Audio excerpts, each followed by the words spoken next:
बे फुं टाइमाव आं बयनोबो आंनि गोसो गोरबोनि अननाय आरो सिबिनायखौ हरबाय। दा जितु आराम्भ जादों दासो जास्ट फार्स्ट राउन्ड आराम्भ जादों।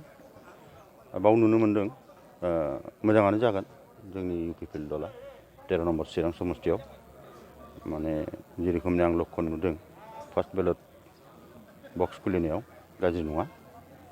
इतिमध्ये बेलट जितु बेलट पेपाराव जितु सार्भिसमेनफ्रा मा होदों भट होदों बेवहाय जों 13 नम्बराव जों बांसिन मोनबाय। दा नायनि आं सानो UPPL दला एबार सरकार दानो हागोन खारन रायजो राजाफ्रा जि धरननि सोलायनायखौ लुबैनानै ओंखारबोदों बेखौ नुयोब्ला निश्चय एबार UPPL दला सरकार दागोन। चिरां आरो क'क्राझाराव माबायदि आखा बायदि खालामदों? क'क्राझाराव मोजां, चिराङावबो मोजां। जोङो 13थासो समस्ति मोनगोन क'क्राझार चिरां 13था समस्ति मोननायनि सम्भाबना दं।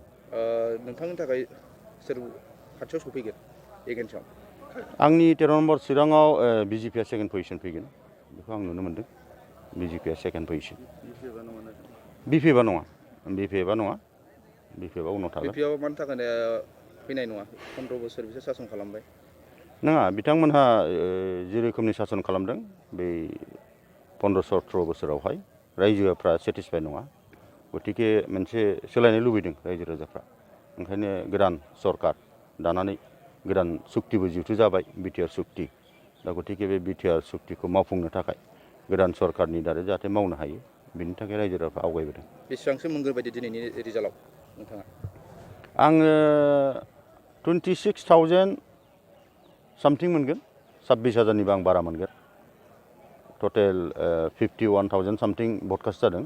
बेनि गेजेराव आं 26,000 सामथिं मोनगोन।